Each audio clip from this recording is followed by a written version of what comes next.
On the last day of 2010, we put our daughter, Maud, who was 2.5, into her cot to sleep. And in the morning on New Year's Day, 2011, she had died. She never woke. The symptoms seemed harmless. They seemed like any other cold or flu or stomachache. But we now know that something else was going on underneath. If I was aware, I would have asked. There would have definitely been a different outcome. So that's the way that you can look after your children and your families and the people you meet, is to take a deep breath and think, could this be sepsis? I'm going to ask someone, because you could save their life. Hi, I'm Dr. Ron Daniels. I'm an NHS intensive care consultant and I'm founder and executive director of the charity UK Sepsis Trust. After watching this short video, you should have the knowledge to protect yourself and your loved ones and colleagues. That's what being sepsis savvy is all about, looking out for each other. Sepsis is a medical emergency. Every year across the UK, 245,000 people develop sepsis and as many as 48,000 die.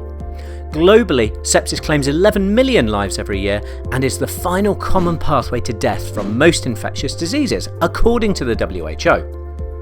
Sepsis is when our immune system goes into overdrive trying to fight an infection. So instead of protecting us, the immune system begins to attack our organs and tissues. And if we don't stop it, sepsis can very quickly lead to multi-organ failure and to death.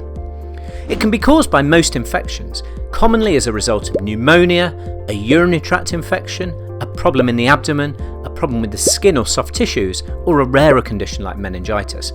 But it can also be caused by common conditions such as flu and by COVID-19. 80% of cases of sepsis arise in the community, and that's why it's critically important that we're all aware of the signs to look out for. Anyone can get sepsis, but certain groups are at high risk.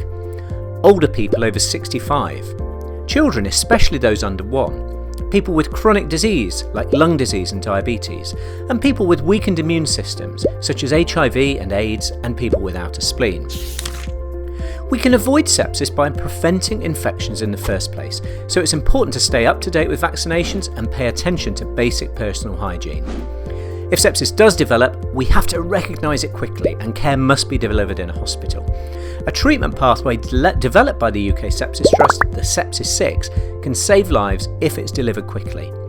It's important to remember that antibiotics won't help with a viral illness, so they won't help to treat the common cold or mild cases of the flu.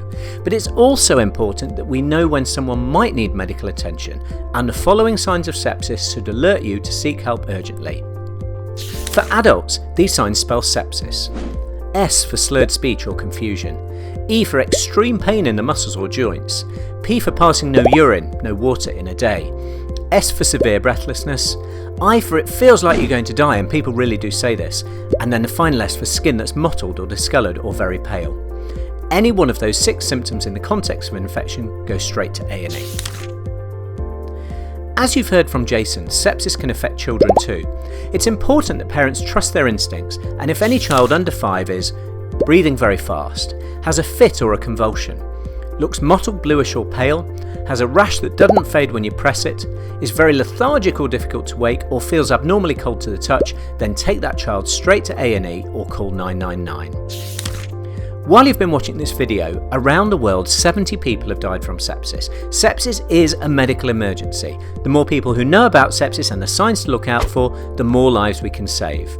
Visit sepsistrust.org to find out more about our life-saving work, including how you can join our fight against sepsis and how to access our free support services for those affected by sepsis or COVID-19. And finally, play the Sepsis Savvy game on the link below to test your knowledge and make sure you're equipped to spot the signs of sepsis. Being sepsis savvy, you could be the one who saves someone's life. Together we can beat this. Please pass this on to family and friends, encouraging them to become sepsis savvy too. Thank you.